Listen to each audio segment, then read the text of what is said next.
Assalamu alaikum everybody and welcome to the cheapest man in the world. $7,000 for all this luxury is more insane than President of the United States being the full-blooded thug and stealing president's oil and everything that he wants. Welcome everybody to Chevrolet Move N400, also known as Damas Mark II. The old Damas was as dangerous as purple-haired feminist tanker spotting a happy woman. It was more dangerous than our clean air in Tashkent. If an old Damas just looked at the corner, it would just flip over without any movement. But we all loved the old Damas because it was our own car. We made it in Uzbekistan. It was very dangerous, hilarious to drive. If you want to see the review, link is below. Today's new Damas is the Chinese copy of Wuling, and GM just makes it under its own brand, but basically it's a Wuling car. We have the second to top trim with 1.5 liter engine, and it looks not scary anymore. It looks nice. The design is good. It doesn't look like a loaf of bread. Now it looks more like a stylish baguette with French whiskers. I personally like the full version better, the fully trimmed version, because of the nice chrome and the fog lighting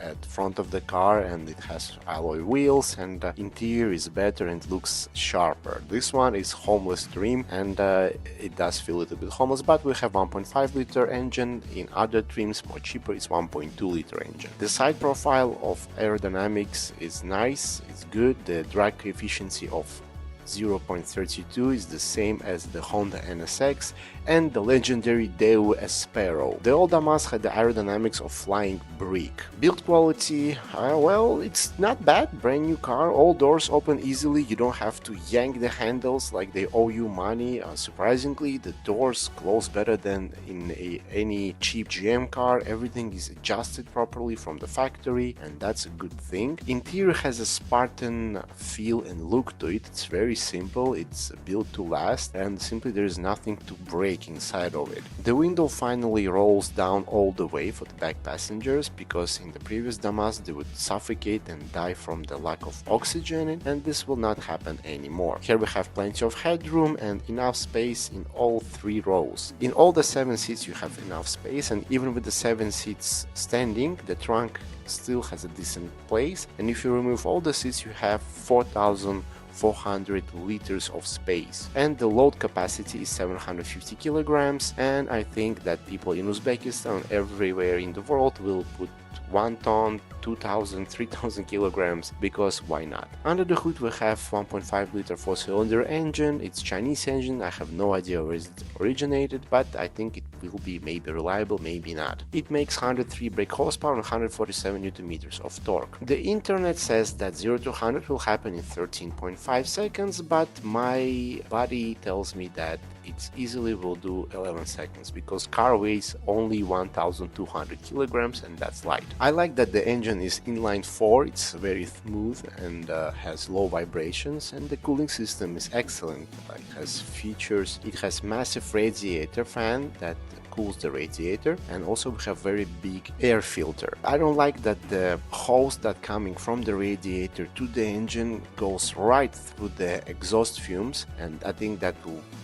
maybe potentially be overheating, maybe or not, I have no idea, but it looks like it will be. This car in China costs $7,000, in Uzbekistan it's 14, and I think in the United States and other markets, if it will be for $7,000, it will be nice. It has airbags, it has ABS. Yes, it's not very safe, but again, $7,000, perfect price for a car that you need in the daily businesses, and I don't think you get many vehicles today that offer you so much for 7 grand. When you drive it, it's very simple. It does not feel like $7,000 vehicle. It tries to be more expensive. It doesn't smell bad inside, doesn't make aggressive noises, everything is civil and nice. There is no shakes. Ride is bone hard, and car makes some noise at the back, but not at the dashboard. Dashboard is very solid, and you do have some little noise isolation, just a little bit sound isolation, that's it. In the corners it's fun, you control everything.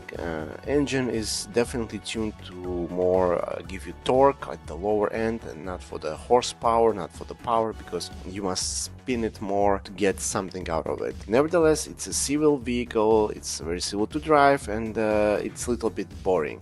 Actually, it's very boring to drive. Just a normal car from point A to point B, nothing very special. Thank you so much for watching. Thank you for sharing, for subscribing, for commenting. I appreciate it. And let me know in the comments what do you think about this car, and do you know any alternative that are cheaper. Take care and bye bye.